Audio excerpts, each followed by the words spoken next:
बचपन में आइंस्टाइन सोचता था कि अगर वो एक रोशनी की किरण पर बैठे तो उसे दुनिया में क्या नज़र आएगा। 1905 में आइंस्टाइन ने अपने 4 रिसर्च पेपर पब्लिश किए। ये वो पेपर्स थे जिन्होंने मॉडर्न साइंस और स्पेशली मॉडर्न फिज़िक्स की बुनियाद रखी।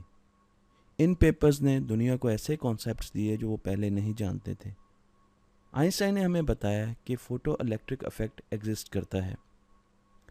लाइट फोटॉन से बनी होती है जो छोटे छोटे एनर्जी के पैकेट होते हैं, और जब ये फोटॉन किसी भी मेटल से टकराते हैं तो करंट प्रोड्यूस होता है, क्योंकि इलेक्ट्रॉन एनर्जी लेके उस मेटल से एस्केप करते हैं। आइंस्टाइन को फोटो इलेक्ट्रिक इफेक्ट पर नोबेल प्राइज़ से भी नवाजा गया, और फोटो इलेक्ट्रिक इफेक्ट की आज की दुनिया में बहुत ज़्यादा एप्लीकेशंस हैं। आइंस्टाइन ने हमें बताया कि ब्राउनियन मोशन क्या होता है। इससे पहले मिस्टर ब्राउन ने हमें ये बताया था कि जब भी आप डस्ट पार्टिकल्स को देखें जो हवा में मूव कर रहे हैं, या आप डस्ट पार्टिकल्स को देखें जो पानी में मूव कर रहे हैं, उनका मोशन रैंडम होता है। इसका मतलब यह है कि पानी में बहुत छोटे छोटे लिविंग थिंग्स होते हैं जो हमें नज़र नहीं आते, और इसी तरीके से हवा में भी ऐसी चीज़ें होती हैं जो हमें नज़र नहीं आती और डस्ट पार्टिकल को मूव करवाती हैं। आइंस्टाइन ने हमें एटम का कॉन्सेप्ट दिया। आइंस्टाइन ने बताया कि जिन छोटी चीज़ों की बात हो रही है जो हवा में डस्ट पार्टिकल से टकराते हैं और वो मूव करते हैं, वो पार्टिकल्स एटम्स हैं। आइंस्टाइन ने ये भी बताया कि हमें एटम्स तो नज़र नहीं आते, पर जब वो डस्ट पार्टिकल के मोशन को देखते हैं तो उन्हें एहसास हो जाता है कि इनसे मुसलसल बहुत छोटे छोटे टाइनी ऑब्जेक्ट्स टकरा रहे हैं। आइंस्टाइन ने ब्राउनियन मोशन की कैलकुलेशंस भी की और हमें डिफ्यूजन का मैकेनिज़्म भी बताया, और साथ साथ हमें एटम की साख्त और उसके साइज़ के बारे में बताया। E=mc², हम सब जानते हैं। ये 1 इंच की इक्वेशन है जिसमें पूरी यूनिवर्स की साइंस मौजूद है। यानी एनर्जी बराबर है मास इनटू लाइट की स्पीड के स्क्वायर। ये इक्वेशन हमें ये बताती है कि एनर्जी को मास में और मास को एनर्जी में कन्वर्ट किया जा सकता है। ये इक्वेशन हमें ये भी बताती है कि अगर बहुत थोड़े मास को हम एनर्जी में कन्वर्ट करें तो वो बहुत ज़्यादा एनर्जी बनेगी। उसकी वजह यह है कि c² यानी स्पीड ऑफ लाइट, और फिर उसका भी स्क्वायर उस मास से मल्टीप्लाई हो जाएगा। तो इसका मतलब ये है कि बहुत कम मास को बहुत ज़्यादा एनर्जी में कन्वर्ट किया जा सकता है। न्यूटन ने हमें बताया कि टाइम एब्सोल्यूट है। यूनिवर्स में एक ही क्लॉक है। हर इवेंट एक ही वक्त पर अकर कर रहा है मुख्तलिफ गैलेक्सीज में, मुख्तलिफ प्लैनेट्स पे, तो टाइम हर जगह का सिंक्रोनाइज्ड है। आइंस्टाइन इस चीज़ से इत्तेफाक नहीं करता। आइंस्टाइन ने हमें बताया कि फ्रेम ऑफ रेफरेंस 2 किस्म के होते हैं, इनर्शियल फ्रेम ऑफ रेफरेंस और non inertial frame of reference. Inertial frame of reference वो होते हैं जो या तो वेलोसिटी, कांस्टेंट वेलोसिटी के साथ मूव कर रहे हैं या रेस्ट पे हैं। यानी अगर एक गाड़ी कांस्टेंट वेलोसिटी के साथ मूव कर रही है तो वो इनर्शियल फ्रेम ऑफ रेफरेंस है, और अगर वो खड़ी हुई है तो वो भी इनर्शियल फ्रेम ऑफ रेफरेंस है, क्योंकि वो एक्सेलरेट नहीं कर रही। अगर वो एक्सेलरेट कर रही है तो वो non inertial frame of reference है। तो आइंस्टाइन ने हमें ये बताया कि अगर ये 2 ट्रेन्स डिफरेंट कांस्टेंट वेलोसिटी के साथ मूव कर रही हैं तो इनमें क्लॉक जो है, टाइम जो है, वो डिफरेंट होगा। और उसके साथ साथ ये जो तीसरा क्लॉक है जो कि स्टेशन पर लगा हुआ है, जो कि रेस्ट हालत में है, यहाँ पर टाइम डिफरेंट होगा। टाइम रिलेटिव है। अगर ये ट्रेन स्पीड ऑफ लाइट के साथ मूव करें तो ये टाइम का फ़र्क जो है आपको बहुत ज़्यादा वाज़ेह तौर पे महसूस होगा, पर क्योंकि इन दोनों ट्रेन की स्पीड में बहुत ज़्यादा फ़र्क नहीं होता और ये बहुत ज़्यादा तेज़ी से मूव नहीं करते, तो जो टाइम का फ़र्क होता है वो इतना छोटा होता है, वो सेकंड का इतना छोटा हिस्सा होता है कि हम उसको महसूस नहीं कर सकते। पर टाइम रिलेटिव है, और टाइम डिपेंड करता है कि आपका फ्रेम ऑफ रेफरेंस कितनी स्पीड से मूव कर रहा है। अगर आप एक रॉकेट को देखें, ये एक फ्रेम ऑफ रेफरेंस है, ये बहुत स्पीड से मूव कर रहा है, तो इसका क्लॉक जो है वो स्लो हो जाएगा। आइंस्टाइन का ये कहना था कि इसमें टाइम स्लो हो जाएगा, और अगर एक ऑब्जर्वर जो कि इस फ्रेम ऑफ रेफरेंस से बाहर है, जिस तरह कि आइंस्टाइन खुद खड़ा देख रहा है, तो उसको नज़र आएगा कि इसके अंदर जो भी काम हो रहे हैं वो उसको स्लो मोशन की शक्ल में नज़र आएंगे। जैसे कि ये बिल्ली बाल सुखा रही है तो उससे लगेगा कि ये वो स्लो मोशन में मूव कर रही है, पर उस फ्रेम ऑफ रेफरेंस के अंदर लोग जो हैं उनको टाइम में स्लोनेस जो है वो महसूस नहीं होगी। उनको यही लगेगा कि टाइम बिल्कुल उसी तरीके से गुजर रहा है जैसे कि वो ज़मीन पर वक्त गुजारते थे, क्योंकि उनके बॉडी के सिग्नल्स, उनकी ब्रेन की प्रोसेसिंग, हर चीज़ स्लो हो गई है। तो फ्रेम ऑफ रेफरेंस में जो ऑब्जर्वर मौजूद है उसको टाइम की स्लोनेस का मालूम नहीं होता, और फ्रेम ऑफ रेफरेंस से बाहर जो है उनको पता चलता है कि टाइम रिलेटिव है। तो स्पेशल थ्योरी ऑफ रिलेटिविटी ने हमें ये बताया कि अगर आपके observer different frame of reference में हैं तो वो एक ही इवेंट को मुख्तलिफ वक्त में देखेंगे, साइमल्टेनियसली नहीं देखेंगे। इसलिए दुनिया में कोई ऐसी चीज़ नहीं है जिसको हम कहें कि ये साइमल्टेनियस हर जगह पर एक जैसी हुई। हर जगह पर इवेंट्स रिलेटिव हैं।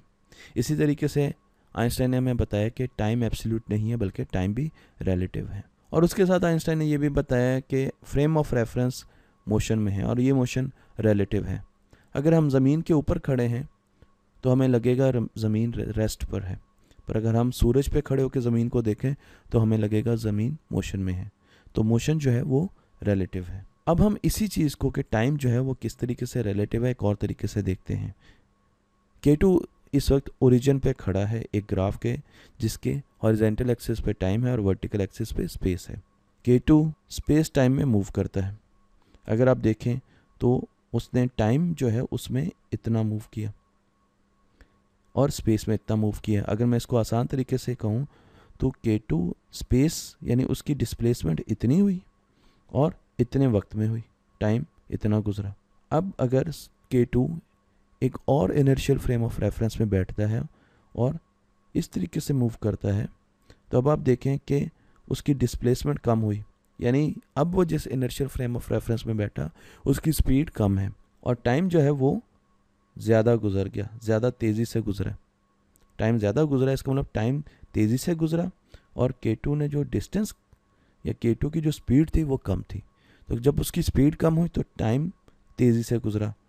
अब आप देखें कि K2 जो है वो एक और इनर्शियल फ्रेम ऑफ रेफरेंस में बैठा, वो गाड़ी में बैठ गया सपोज, तो अब उसकी स्पीड बहुत ही स्लो थी पर टाइम जो है वो बहुत तेज़ी से गुजरा। तो जो जो उसकी स्पीड कम हो रही है टाइम तेज़ी से गुजर रहा है। और अगर हम रिवर्स में देखें इस चीज़ को तो अगर K2 एक ऐसे फ्रेम ऑफ रेफरेंस में बैठेगा जो बहुत तेज़ी से मूव कर रहा है, स्पेस में बहुत तेज़ी से मूव कर रहा है, तो अब क्या हुआ, टाइम बहुत कम गुजरा, टाइम स्लो हो गया। वो उसने बड़ी तेज़ी से मूव किया और टाइम स्लो हो गया, बहुत कम गुजरा है। इसी तरीके से वो एक और फ्रेम ऑफ रेफरेंस में बैठा जो उससे भी तेज़ी से गुजरा। तो जब वो ऐसे फ्रेम ऑफ रेफरेंस में बैठा जो बहुत ज़्यादा स्पीड से मूव कर रहा है तो टाइम बहुत स्लो मूव कर रहा है। अब देखिए बिल्कुल थोड़ा सा टाइम गुजरा और वो बहुत ज़्यादा दूर पहुंच गया। अगर K2 एक ऐसे फ्रेम ऑफ रेफरेंस में बैठे, उस स्पीड से मूव कर रहा है जिससे लाइट मूव करती है, तो टाइम बिल्कुल रुक जाएगा, ज़ीरो टाइम, टाइम बिल्कुल रुक जाएगा। और अगर वो एक ऐसे फ्रेम ऑफ रेफरेंस में बैठे, एक ऐसे रॉकेट में बैठे जो कि स्पीड ऑफ लाइट से ज़्यादा तेज़ी से मूव कर सकता है, यानी वो इस तरफ को भी जा सकता है, तो क्या होगा, हम नेगेटिव टाइम की तरफ भी जा सकते हैं, यानी हम माजी में भी जा सकते हैं अगर हम एक ऐसे रॉकेट में बैठे हैं जो स्पीड ऑफ लाइट से ज़्यादा तेज़ से मूव कर सके। तो आपने देखा कि जैसे स्पीड बढ़ती है टाइम स्लो होता है और जैसे जैसे स्पीड कम होती है टाइम जो है वो तेज़ी से गुजरता है। तो टाइम एब्सोल्यूट नहीं है, टाइम रिलेटिव है। लेंथ कॉन्ट्रैक्शन, अब आप देखें कि अगर सपोज़ आप एक रॉकेट ज़मीन पर खड़ा है और आप देख रहे हैं कि उसकी स्पीड जो है वो बहुत ही कम है, वो मूव तो करता है पर स्पीड ऑफ लाइट के कंपेरेबल नहीं है, बहुत ही कम स्पीड है उसकी, तो उसकी लेंथ आपको ऊपर नज़र आ रही है। अब हम अज्यूम करते हैं कि उसकी स्पीड बहुत ज़्यादा हो जाती है, वो 0.866% यानी स्पीड ऑफ लाइट के 86% तेज़ी से मूव करता है, तो उसकी जो लेंथ है वो आहिस्ता आहिस्ता कम होना शुरू हो जाएगी। ये आइंस्टाइन ने हमें बताया। जो बीच में बैठे लोग हैं उन्हें ये मालूम नहीं होगा क्योंकि वो भी छोटे हो गए, हर चीज़ उसी तनासुब से छोटी होगी है, इसलिए उनको ये महसूस नहीं होगा कि हर चीज़ जो है उसकी लेंथ छोटी होगी। अगर वो और ज़्यादा स्पीड ऑफ लाइट के करीब हो जाए यानी 99%, तो उसकी लेंथ और कम हो जाएगी। इसी तरीके से अगर वो स्पीड ऑफ लाइट के बिल्कुल करीब पहुंच जाए तो उसकी लेंथ ऑलमोस्ट ज़ीरो हो जाएगी। इसे हम लेंथ कॉन्ट्रैक्शन कहते हैं। ये भी स्पेशल थ्योरी ऑफ रिलेटिविटी का एक हिस्सा है। इसी तरीके से अगर हमारे पास एक नॉन ज़ीरो मास की ऑब्जेक्ट है और वो मूव कर रहा है, हम यहाँ ज्यूम करते हैं कि वो मूव कर रहा है और उसकी स्पीड जो है वो लाइट की स्पीड से बहुत कम है, तो उसका मास जो है वो कांस्टेंट रहेगा। पर जैसे जैसे वो स्पीड ऑफ लाइट के पास जाता जाएगा उसका मास, ये देखिए यहाँ पर मास बढ़ता जा रहा है, बढ़ता जा रहा है। 0.6 पे थोड़ा सा और बढ़ गया, 0.8 पे बहुत ज़्यादा बढ़ गया, तो उसका मास बढ़ना शुरू हो जाएगा। और जब वो स्पीड ऑफ लाइट को अप्रोच करेगा तो उसका मास इन्फिनिटी की तरफ चला जाएगा, यानी उसका मास बेतहाशा बढ़ जाएगा। और ये भी स्पेशल थ्योरी ऑफ रिलेटिविटी का एक हिस्सा है। स्पेशल थ्योरी ऑफ रिलेटिविटी थी इनर्शियल फ्रेम ऑफ रेफरेंस के लिए, यानी कि अगर ये गाड़ी कांस्टेंट वेलोसिटी के साथ, कांस्टेंट स्पीड के साथ मूव कर रही है या ये रेस्ट हालत में खड़ी है, तब भी ये इनर्शियल फ्रेम ऑफ रेफरेंस है। तो स्पेशल थ्योरी ऑफ रिलेटिविटी के जितने भी अजम्पशंस हैं वो सारी की सारी इनर्शियल फ्रेम ऑफ रेफरेंस के लिए बनाई गई थी। पर अब आइंस्टाइन कुछ और ज़्यादा सोच रहा था। आइंस्टाइन चाह रहा था कि अपनी इन इक्वेशंस में वो ग्रेविटी और एक्सेलरेशन को भी लेके आए, और ऐसे फ्रेम ऑफ रेफरेंस की बात करें जो एक्सेलरेटिंग फ्रेम ऑफ रेफरेंस है। इस थ्योरी का उसने नाम रखा जनरल थ्योरी ऑफ रिलेटिविटी।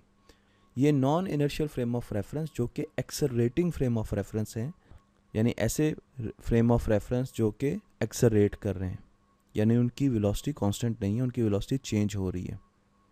और उसमें ये सारी की सारी पोस्टुलेट्स, ये सारी की सारी अजम्पशंस कैसे काम करेंगी, अब आइंस्टाइन के सामने ये एक बहुत बड़ा चैलेंज था जो उसने पूरा किया, जिसका नाम था जनरल थ्योरी ऑफ रिलेटिविटी।